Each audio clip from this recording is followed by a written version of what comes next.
Así como existe gente que crea sin parar, existe la imparable camioneta Ford Maverick que no deja de ganar. Top pick de Consumer Reports como la mejor camioneta pequeña y camioneta compacta número 1 según Motor Trend. Pero la camioneta Ford Maverick no está aquí para presumir. Está diseñada para quienes prefieren crear con sus propias manos y para los que necesitan una camioneta que los ayude a concretar ideas. Así que eso que estás pensando hacer, llévalo, cárgalo, hazlo con Maverick.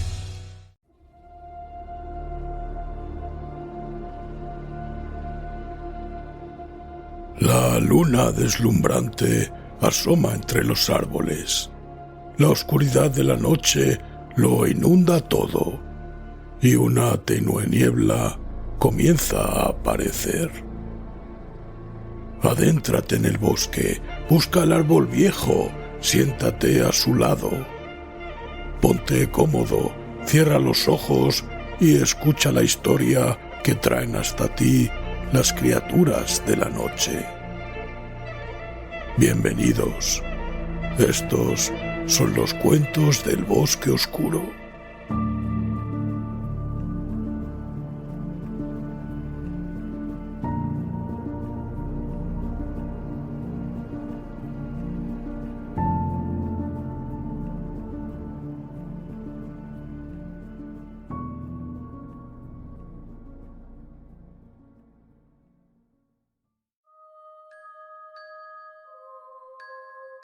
Si te gusta lo que hacemos, recuerda suscribirte. Es totalmente gratuito y estarás al tanto de la aparición de nuevos audios. Y recuerda darle a me gusta antes de que acabe el audio, que no se te olvide. Quién sabe qué horribles pesadillas nos aguardan después.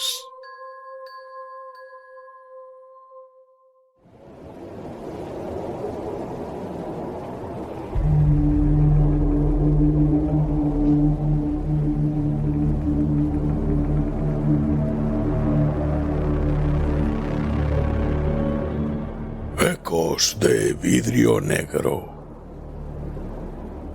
de Rosa Núñez Morillo.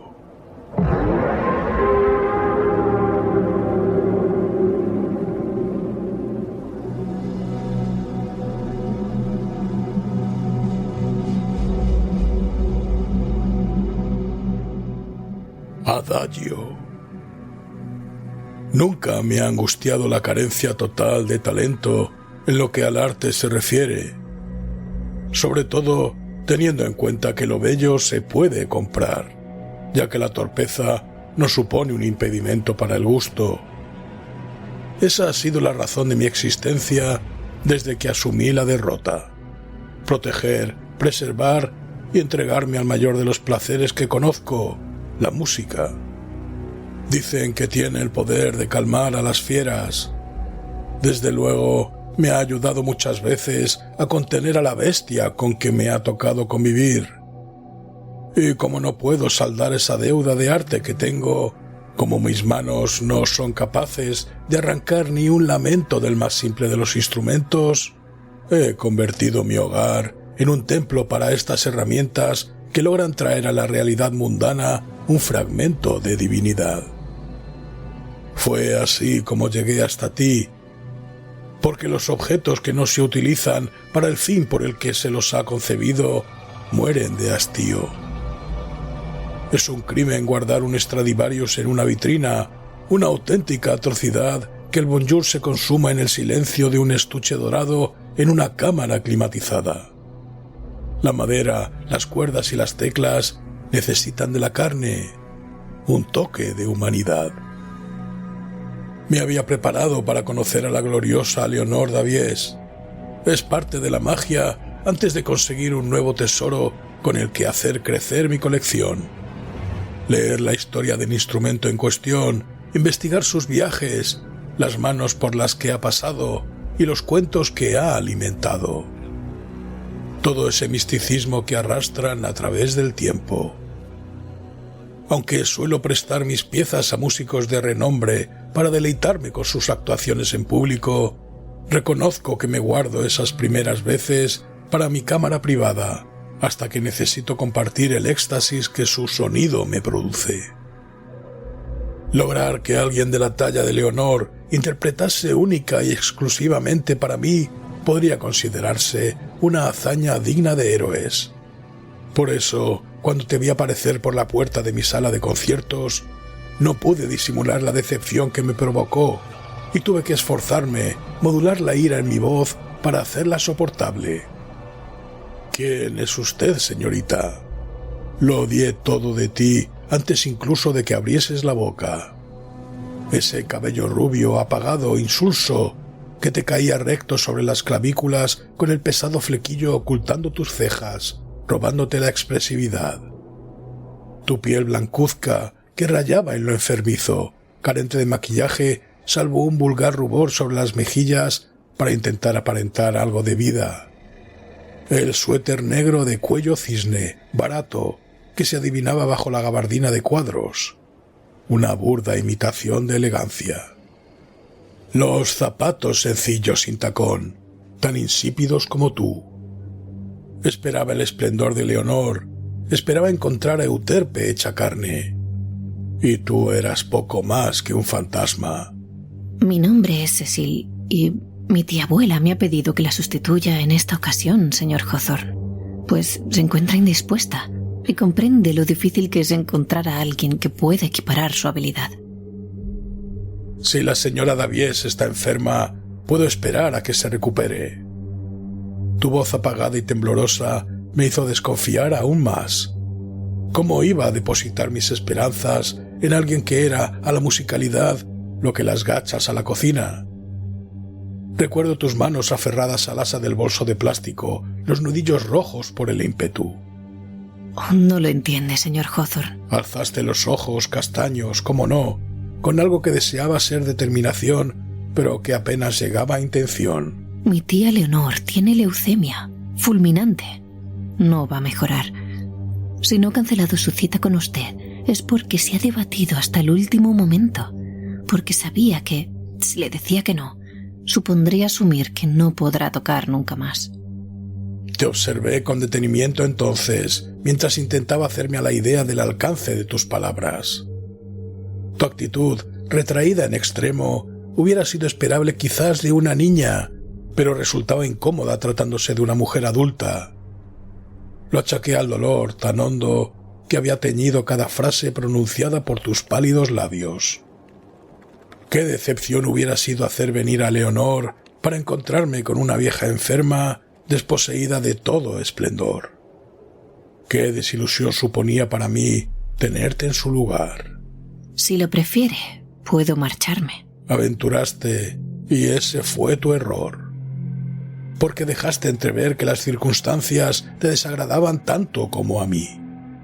Y si bien no podía hacer nada para vengarme del agravio de tu tía abuela, más allá de enviar una ostentosa corona de flores el día que reposase en su féretro, sí podía cebarme en tu desgracia. No produce el mismo placer cazar un faisán que un gorrión, es cierto, pero con casi cualquier pájaro se puede hacer un caldo. No, por favor, recompuse mi rostro, aunque no me levanté de la butaca para saludarte. No todavía. Mi conformismo no equivalía a cortesía. Lo lamento mucho, tanto por la señora Davies como por usted. Sabrá disculpar mi brusquedad. Es solo que lo inesperado de las circunstancias me ha impedido reaccionar de forma adecuada. Si Leonor, que es una experta en su arte, considera que usted puede estar a la altura, yo no soy nadie para contravenir su criterio. Adelante, enséñeme lo que sabe. Caminaste entre los asientos en dirección al escenario. La luz de los focos se derramó sobre ti, huidiza, y con cada paso que dabas parecías volverte más pequeña, con esos hombros hundidos, con ese vagar de lamento. Pasaste a mi lado y pude percibir el perfume dulce que emanaba de tu cuerpo, a colonia comprada en centro comercial. Resultabas irreal por lo mundano, acostumbrado como estaba a moverme en esferas más elevadas de las que podría siquiera soñar. Te quitaste el abrigo, abandonándolo en una butaca de primera fila, y subiste con tu bolso a la tarima de madera. Medio auditorio nos separaba y, aun en la distancia, temblabas como un ciervo que se sabe observado por el lobo. Al menos tu temor te revelaba inteligente. ¿Puedo? Me pediste permiso, pero tu mano ya había cerrado la seda blanca que cubría mi nuevo juguete. No era una sorpresa, ya que ambos sabíamos a lo que venías. No obstante, encontré placer cuando tus ojos se abrieron maravillados, porque al fin vi en ellos algo de lucidez. La armónica de cristal se puede considerar una rareza por sí misma en el mundo de los instrumentos de percusión. No pude reprimirme una sonrisa de suficiencia al encontrarte enmudecida por la belleza del ejemplar que ahora me pertenecía. Me complace ver que aprecia la exclusividad de la mía. Vamos, ábrala, examínela. Con la tapa cerrada, el mueble negro asfixiado por la filigrana de oro que trepaba desde las patas, esbozando diminutas espirales punteadas hasta converger en un juego de círculos enlazados sobre la portezuela, bien podía antojarse un ataúd, sobre todo con la noticia de la futura muerte de Leonor extendida sobre nosotros como las alas de un ángel vengador. Apoyaste los dedos con cuidado sobre los cierres y no vacilaste al retirar la pieza hacia atrás. Albergué un poco de esperanza, pues en tu proceder se adivinaba que no era la primera vez que consumaban el ritual. Es bellísima, murmuraste, con el rostro atrapado en el hechizo de la armónica. Tenías los labios entreabiertos, casi húmedos, y contuviste una caricia que quiso escapar hacia los cuencos de cristal, alineados a la perfección sobre el eje que los hacía rotar. ¿De finales del 18 quizás? Y el pedal es una modificación posterior, si no me equivoco. Pero los platos... Ha acertado usted en todo, señorita. Según el pliego de subasta, su fecha de manufactura es el 27 de septiembre de 1787.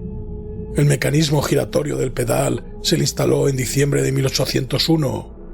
Si se fija, podrá apreciar las variaciones del mueble que la sostiene. La decoración las atenúa en parte, por supuesto. En mi opinión, resulta más cómodo al no necesitar a nadie que haga girar la manivela. Estuve a punto de abandonar mi hostilidad al ver cómo me escuchabas, con la nariz ligeramente arrugada y la boca torcida, aunque no me mirases. No tenías ojos más que para ella. Lo entendía, porque me había sucedido lo mismo el día que llegó hasta mí. Sin embargo, y como bien ha podido apreciar usted, la singularidad de mi armónica reside precisamente en sus platos. El vidrio negro los hace especiales. No encontrará usted ninguna otra que se haya fabricado con este ahumado particular. Pero puede quedarse tranquila, está libre de plomo, con lo que si consigue hacerla sonar, no correrá el menor riesgo, Cecil. Sonreíste, apenas un tímido parpadeo, como el flash de una cámara de fotos, y la armónica devoró tu luz, ávida de ti. Hacíais buena pareja. Ella, todo opulencia y misterio, resaltaba en el contraste con lo lúgubre de tu presencia, con tu sencillez vacía. Necesito prepararme, señor Hawthorne. Por supuesto, asentí y observé intrigado cómo abrías el bolso para comenzar con el sortilegio. Empezaste a sacar los pequeños botecitos de cristal, examinando su contenido a la luz de los focos. No quise maquillar mi curiosidad con reservas. ¿Le importaría explicarme qué es lo que hace, señorita Davies? Interrumpiste aquellos gestos que, aunque yo no lo supiera, habías repetido una y otra vez hasta convertirlos en una cadencia mecánica. Esta vez sí que me miraste, sin disimular el tono incrédulo con el que me diste tu respuesta. ¿Ha comprado usted la armónica sin que la hayan probado en su presencia? Bueno, la he hecho venir para eso, Cecil. A su tía, en realidad, aunque no importa. Veo que al menos conoce el tema. Me revolví incómodo en el asiento. No solían hacerme sentir como un perfecto imbécil muy a menudo. Así que dígame, ¿para qué son los frascos? Oh, esto es alcohol para las manos. Agitaste un líquido azulado con suavidad ante mí. De no haber hablado con tanta seriedad, hubiera creído que te estabas burlando. La grasa de los dedos estropea los platos y entorpece el giro. Y esto otro es agua destilada. Si usted ha visto alguna vez otra armónica de cristal o algún vídeo sobre su funcionamiento, sabrá que hay que humedecerse los dedos para hacerla sonar, como cuando los ilusionistas hacen cantar las copas en televisión. Técnicamente sirve cualquier líquido, pero el agua destilada no daña el instrumento. Si quiere conservarla en buen estado, señor Hawthorne, no permita que utilicen otra cosa. Asentí, sin perder un detalle de tus manos, que se habían tornado delicadas de repente, con esas uñas cortas y limpias, con los dedos largos, ágiles. ¿Desea escuchar algo en particular, señor Hawthorne? Mozart podría estar bien para empezar. Suele ser la petición habitual. Y comenzaste a hacer magia. Andante.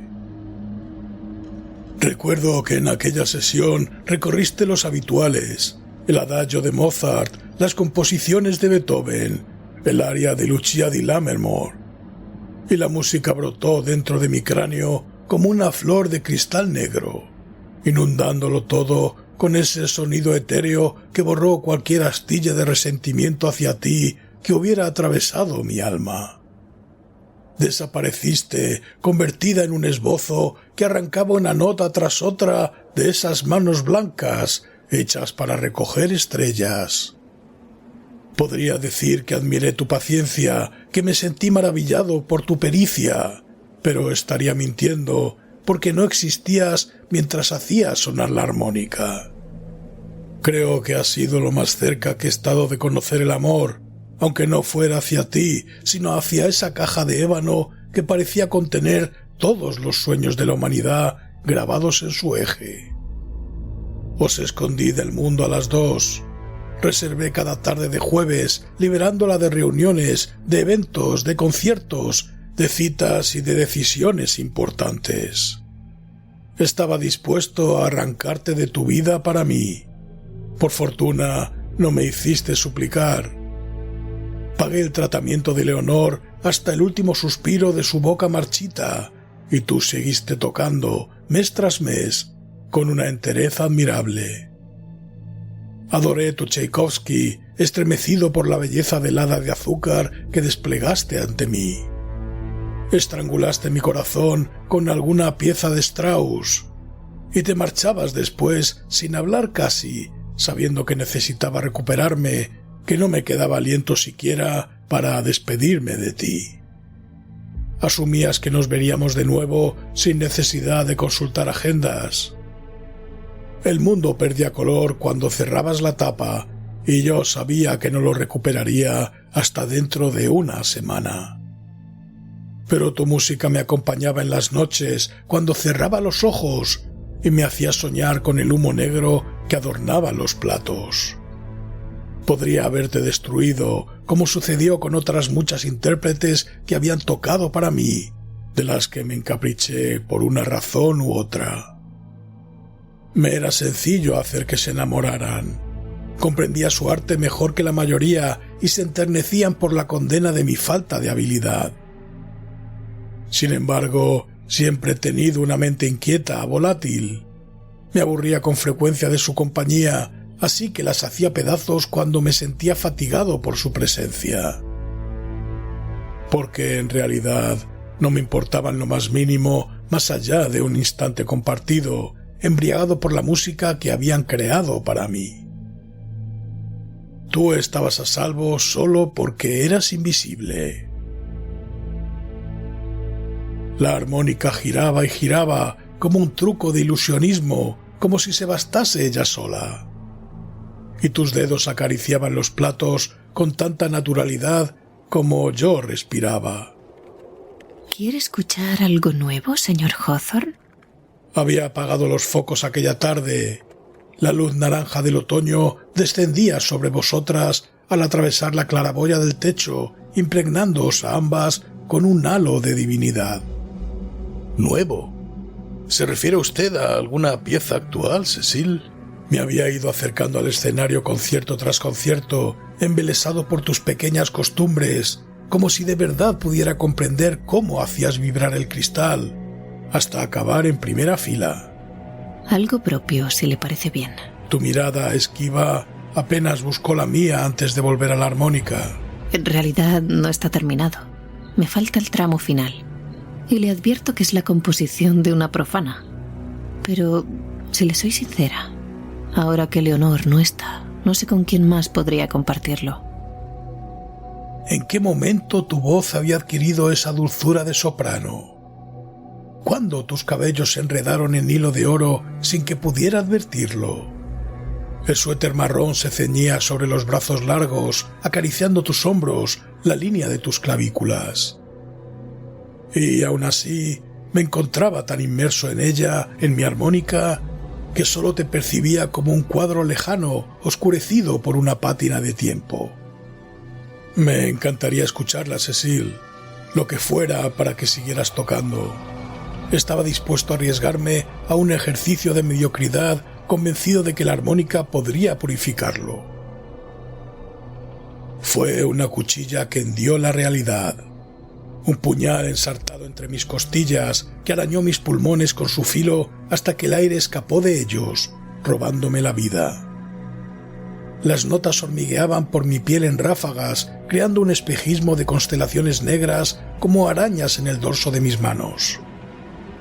Flexioné los dedos para comprobar que no estaban allí, pero no los sentía míos.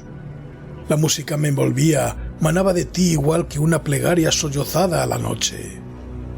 Sentí los ojos húmedos y la boca seca. El sonido del cristal es único, sí, y tiene algo de místico, de irreal. Pero aquello era diferente a todo cuanto había escuchado, que no era poco. Cuando compré la armónica, conocía de antemano la leyenda negra que la acompañaba, sin cebarse en la mía en particular. Era parte de su atractivo, ambas caras de su historia. El saturnismo, aunado a la dificultad para que su sonido armonizara con otros instrumentos, al quedar ahogada por su delicado volumen, la condenó a una muerte rápida en lo que a la música se refiere. Sin embargo, se hizo popular en las sesiones de hipnosis, mesmerismo o espiritismo, pues su peculiar tono bien podía evocar la voz de otro mundo. Jamás di crédito a esas historias, por supuesto, al igual que no escuché las advertencias de los eruditos de la época, que le achacaban estados de depresión o melancolía tras una exposición prolongada. Pero tú abriste para mí las puertas del infierno con tu sonata de bruja, y en aquella tarde de un octubre dorado las sombras danzaron por mi auditorio privado, libres, invocadas por la melodía que arrojaste sobre mi persona sin el menor ápice de piedad. No puedo reprochártelo, porque yo tampoco pretendía tenerla contigo. ¿Qué le ha parecido, señor Hawthorne? Tu pregunta llegó después de una nota roja que quedó suspendida entre ambos, tiñendo de quimera la sala de conciertos, muriendo en un silencio plomizo que cayó sobre mí, cruel, devorándome las entrañas como un buitre. Lo he llamado armonía de esferas. Sugiere algo universal, ¿no le parece? Casi etéreo. Habías cambiado ya entonces. No obstante, yo me había cegado a voluntad, y en aquel momento me hallaba débil, demasiado lejos de mí mismo como para que la variación me importase. Reconozco que es una pieza singular, Cecil. ¿La terminará? No se ofenda, pero me asombra que la haya compuesto usted. Esa fue la primera y única vez que te oí reír, con los sentidos aún embotados por tu armonía. La carcajada se elevó sobre nosotros con un agudo tintineo de vidrio roto, erizando mi piel con el mismo vértigo que si me hubiera asomado a un precipicio. Hay muchas cosas sobre mí que no sabe, señor Hawthorne. Hablaste con dulzura, de una forma muy diferente a la que solías hacerlo, como si por una vez no te encogieras ante mi presencia. Pero todas pueden resumirse en que no hago otra cosa que tocar, con la salvedad de que en los últimos meses lo he hecho también para usted. Sí, Acabaré mi pieza cuando encuentre un final adecuado. Hasta entonces, agradezco que me permita seguir practicando. Jamás me había sentido más abandonado que cuando te marchaste aquella tarde. Estuve un rato allí, a solas con la armónica, con el puente que nos había unido a ambos, que había perpetrado el acto obsceno a partir de esa melodía tuya que no se marchaba de mi mente. Deseaba escucharla de nuevo, como un jingle comercial que se repite hasta exorcizarlo, pero comprendía que suplicar que tocaras tu armonía otra vez era un acto de debilidad que no me podía permitir. La noche cayó y con ella volvieron las sombras que se arremolinaban en torno al mueble de madera, atenuadas solo por las luces de las salidas de emergencia. Me levanté y subí al escenario en un arrebato de rebeldía en el que no me reconocía, pero después de escucharte casi me sentía un intruso en mi piel, así que aquello tampoco tenía importancia. Abrí la armónica con ímpetu, con el anhelo de quien desviste a una novia en su noche de bodas, para buscar el truco con el que me habías engatusado, y encontré sus platos opacos, tan solitarios como yo. Debí destruirla entonces, convertirla en leña y arrojarla a las llamas, estrellar los platos de cristal contra el suelo y que sus pedazos se desparramasen sobre la moqueta del auditorio como el negativo de la Vía Láctea. Pero ya éramos suyos los dos, esclavos de su influjo, y yo no tenía valor suficiente para comprar nuestra libertad. Alegro. Habías roto algo dentro de mí, y quise creerlo así porque resultaba terrible pensar que habías moldeado la realidad con tu música. El miedo se convirtió en la sombra de mis pasos, compañero constante de origen indeterminado. Era como si la muerte me aguardara tras cada esquina de mi propia casa, de la que no reconocía los corredores, los muebles o los cuadros. En los espejos, el hombre ojeroso que me devolvía la mirada tenía un deje brutal en sus facciones demudadas, convertidas en una máscara burda que intentaba evocar mi peor versión, aquel ente de sonrisa salvaje, dispuesto a saltar sobre mí tan pronto como le diera la espalda al pulido cristal. Habría quien diría que, teniendo en cuenta la excentricidad de mi carácter, mucho había tardado en enloquecer. Sin embargo, aquello no era locura. Se trataba más bien de un estado de pánico infinito, del que solo tú lograbas, no sin dificultad, hacerme escapar. Siempre había guardado un monstruo en mi corazón, un monstruo del que no huía, un monstruo al que había alimentado porque me enorgullecía de su crueldad, una criatura indolente, sin afectos, violenta e impulsiva. Algo que durante mi juventud me hacía sentir indómito, inmortal. Pero ahora esa cosa agachaba la cabeza, temblando, esperando a que tu mano hiciera vibrar los platos. Esa criatura que veía en todas partes, ajena a mí, escapando a mi control por primera vez. Estábamos desesperados, el monstruo y yo, porque anhelábamos la misma cosa. Y si le entregaba tu vida, como la de las otras que te precedieron, como las desafortunadas flores que mi ego había devorado, me vería obligado a prescindir de tu magia. Hice colocar una butaca en el mismo escenario, solo la armónica entre tú y yo, solo el oro y la madera, solo el vidrio negro. Ya nunca volvió a sonar de la misma forma, no desde tu pieza maldita. Chirriaba como si en lugar de tus dedos hubiera garras interpretando la melodía, con ese sonido desagradable que hacen los cubiertos al arañar un plato vacío. Y me mirabas, ajena a todo, volviéndote valiente pese a mi debilidad, o quizá gracias a ella. Lo lógico hubiera sido preguntar por mi apariencia consumida o por mi tez macilenta, por el cabello que se me caía a parches sobre la cara chaqueta de lino, por lo afilado de mis pómulos de calavera.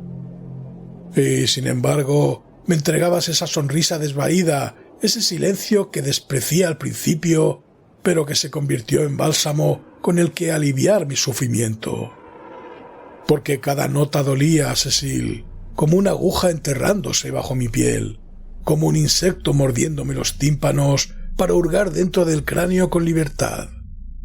Y lo sabías, tú lo sabías, por eso eras tan feliz. Vivace. Mis sueños se volvieron rojos. Soñé con una tierra muerta de arenas del color de la sangre, arropada por un crepúsculo eterno en el que las estrellas se borraban por la estela de un sol agonizante. Había columnas negras enterradas en el desierto, vidrio ahumado como los platos, capturando los destellos de rubí que danzaban sobre su superficie. Soñé con un bosque amarillo de árboles yermos, de troncos grabados con espirales. Yo conocía aquel dibujo. Aún dormido, podía sentirlo bajo la yema de los dedos. De sus ramas torcidas colgaban las sogas de los ajusticiados en un balanceo de huesos eterno que chasqueaba como el juguete de cuna de un niño. Y los pájaros dorados descendían para alimentarse de la carne podrida que quedaba aferrada a los costillares, pulidos por el tiempo, nutriéndose más por costumbre que por gula. Soñé con el corazón de un agujero negro en el que todo dormía menos el silencio. Un círculo con centros infinitos, construido por instantes iguales que se desdoblaban en miles de sendas diferentes. Soñé con tu melodía, clara, exacta, inalterable, grabada en cada recoveco de mi mente enfermiza con un cincel de punta de diamante, alimentando esas partes oscuras que tanto tiempo había luchado por contener. Soñé contigo, reina de todo y de nada, señora de las esferas, con tu mano de mortaja, de oro y de sangre, con el hueco de tu pecho palpitando en el giro de cada plato y la luz fría de los focos llenando tu mirada de muerte.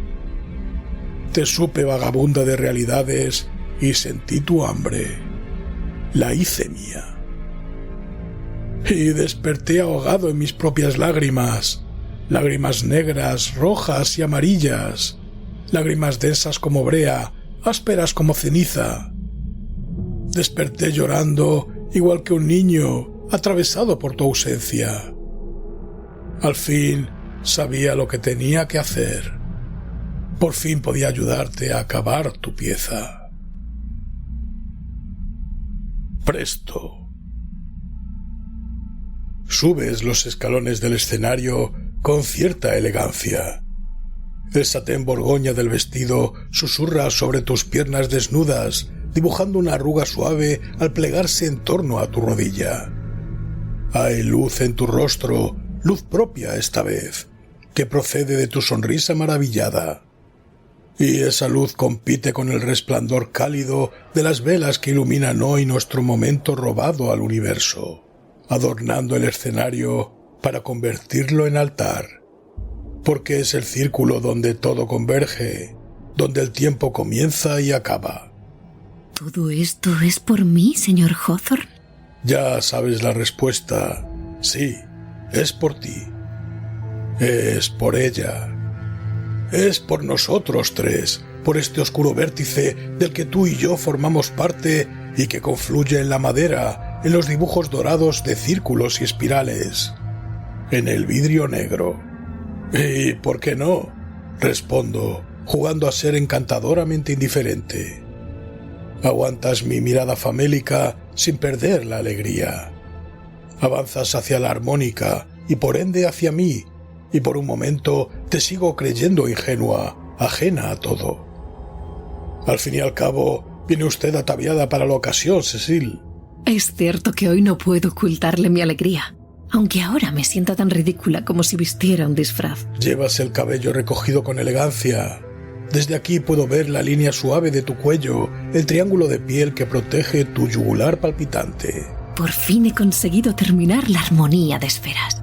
Una pieza de Cecil Davies, sobrina mediocre de la gran Leonora Davies, compuesta en exclusiva para su armónica de cristal. Me desmorono como un castillo de arena. Es imposible. Yo sé cómo debe terminar esa canción. Me he estado preparando para ello. Cualquier otro final, cualquier otro resultado ya no tiene cabida aquí. El camino que debemos seguir está escrito en el vacío del universo. Tú me lo has enseñado. ¿De veras? Consigo componer una sonrisa educada. ¿Está usted segura de que ha encontrado una forma adecuada de cerrar una obra tan bella? Permítame que se lo enseñe, y lo decide usted, señor Hawthorne. ¿Le parece bien? La curva de tus labios se pronuncia aún más, casi seductora, aventurando una promesa que sé que no podrás cumplir. ¿Quiere que le cuente un secreto? Sé que le parecerá absurdo, pero he soñado el final de la pieza. Lo creo. Mi voz suena grave, aunque al menos no tiembla. Extiendo la mano, invitándote a acompañarme, a que me muestres lo que crees saber. Porque la verdad, mi verdad, es que no importa lo que guardes. Ya he decidido por ti, ya has decidido por mí. Te acercas aún más y quizás sea esta la primera vez en la que sienta algo de atracción hacia tu persona. Tus dedos reposan sobre los míos, lívidos, y apenas los percibo, aunque no me sorprende, porque todo lo que un día fue real ha perdido intensidad a mi alrededor. Tengo la certeza de que si cerrara mi mano sobre la tuya, podría atravesarla. Pero el peso del revólver en el bolsillo de la chaqueta me mantiene sereno. Me parece un método adecuado, tan frío, tan impersonal, como siempre lo has sido tú. Ahora temo no estar a la altura. Confiesas. La armónica sigue entre ambos como un muro insalvable y la imagen de tu cuerpo inerte sobre los platos negros invade mi mente como un relámpago caprichoso. Te suelto. He visto la sala de conciertos a través de tu piel, como si estuvieras hecha de humo, como si solo la caricia de las llamas pudiera mantener tu imagen atada a la realidad. ¿Se encuentra usted bien? Me llevo las manos al rostro, froto mis párpados, tomo aire. Tú te inclinas sobre la armónica sin darme importancia. La abres, destapas de nuevo la caja de Pandora, tanteando el pedal, traviesa. ¿Quién eres? Tus ojos de oro me observan, llenos de compasión, porque ya sé la respuesta. Tus ojos, líquidos como la filigrana, turbios como una espiral, que me llaman sin posibilidad de negación. Saco el revólver, el viejo Colt de culata blanca, comprado también en subasta, porque siempre hay espacio para apreciar las cosas bellas, incluso ante las puertas de la muerte. Tiro del percutor y apunto hacia el lugar en el que debería estar tu corazón. Usted lo sabe, señor Hawthorne. Claro que lo sé, porque ella es negra y dorada, como tú. Antigua como el tiempo, como las esferas a las que regalas tu canción con añoranza. Eres el humo en el vidrio, eres el resplandor en cada círculo, en cada curva de la filigrana. Todo vuelve a mí y me invade y me abruma. Las largas horas de soledad en un auditorio vacío, contemplando una caja cerrada. Las conversaciones sin respuesta, arrojadas a un escenario en el que no hay nadie. Como una vieja radio que ha captado la frecuencia de algo más grande por accidente. Algo que ha vivido en mi cabeza, alimentándose de mi desesperación y mi culpa, que ha mirado a los ojos al monstruo que llevo dentro y ha conseguido doblegarlo a base de miedo. Dime la verdad, suplico, y me aferro a la tapa de madera que es también tu cuerpo. Estás tan cerca que quemas. Ojalá pudiera sentir tu aliento en el rostro, vivo, pero solo hay vacío. No lo hagas, no digas nada. Solo termina la pieza, te lo ruego. Necesito saber cómo acaba. Me regalas una sonrisa torcida, casi triste. Eso también lo sabe. Lo sé. La armonía de las esferas termina con una nota roja. El cañón del Colt está frío cuando descansa en mi mentón. El trueno de obertura se alza como una ola sobre el escenario. Y entonces tus dedos pálidos teñidos de rojo reposan al fin sobre los platos, que giran eternos, alimentados con la vida que escapa poco a poco de mi cuerpo. Rojo, negro y dorado. Al fin, la obra está completa. Mis ojos, secos y vidriosos, siguen abiertos. Veo una tierra con arenas del color de la sangre que se dibuja ante mi cuerpo exánime a medida que rasgas el universo con tu cristal del infierno. Veo el bosque amarillo donde descansarán mis huesos como un estandarte que recuerde mi vanidad, repiqueteando mecidos por mi ego. Veo el agujero negro que es tu corazón, que todo lo destruye. Te veo, reina de las esferas, vagabunda de realidades, predadora de vida tal y como eres. Mártir errante de los páramos vacíos que se deslizan entre mundos. Dueña de las criaturas que habitan el borde de lo vivo. Y, si me lo permites, quisiera caminar contigo.